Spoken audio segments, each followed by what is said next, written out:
Africa के सूखे मैदानों में एक भूखा शिकारी कुत्ता मिट्टी को पागलों की तरह खोद रहा था, क्योंकि उस बिल के अंदर दो छोटे हनी बैजर बच्चे छिपे थे। बिल के भीतर से आती हल्की चीखें उसकी भूख को और खतरनाक बना रही थी।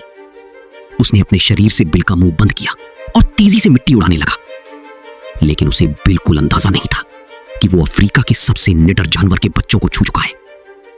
अचानक दूर झाड़ियों में हलचल हुई और अगले ही सेकंड मां हनी बैजर बिजली की रफ्तार से उस पर टूट पड़ी। उसने सामने से हमला नहीं किया, सीधे पीछे से आकर उसके सबसे कमजोर हिस्से में दांत गड़ा दिए। शिकारी कुत्ते की दर्दनाक चीख पूरे मैदान में गूंज उठी। गुस्से में उसने पलटकर हनी बैजर की गर्दन जबड़ों में दबा ली, लेकिन यह कोई साधारण जानवर नहीं था।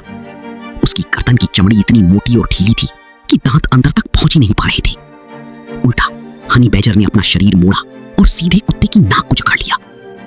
अब दर्द दोनों को हो रहा था, लेकिन कोई पीछे हटने को तैयार नहीं था। कुछ सेकंड बाद शिकारी कुत्ता आखिरकार डरकर पीछे हट गया, लेकिन भूख डर से भी ज्यादा खतरनाक होती है। झुंड में लौटने के बाद उसने दो और भूखे नर शिकारी कुत्तों को अपने साथ मिला लिया। अब ये सिर्फ शिकार नहीं था, ये बच्चों को चुराने की योजना बन चुकी थी।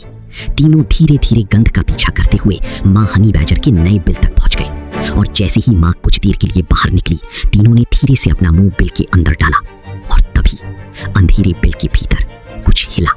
घास के मैदान में अचानक एक बच्चे की तेज चीख गूंज उठी। दूर शिकार ढूंढ रही मां हनी बैजर आवाज सुनते ही पलटी, और अगले ही सेकंड वो सूखी झाड़ियों को चीरती हुई बिजली की रफ्तार से वापस दौड़ी।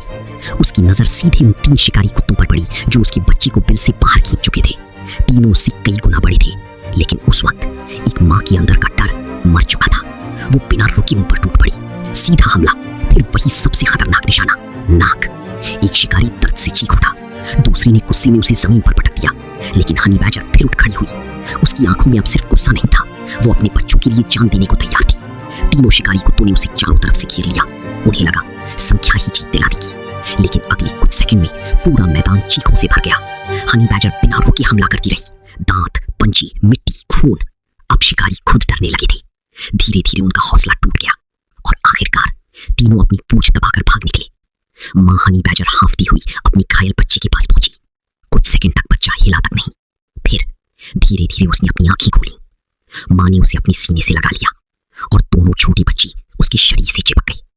उस दिन अफ्रीका के उन शिकारी कुत्तों ने एक बात हमेशा के लिए सीख ली, जंगल में सबसे खतरनाक जानवर हमेशा सबसे बड़ा नहीं होता, कभी कभी वो एक मां होती है।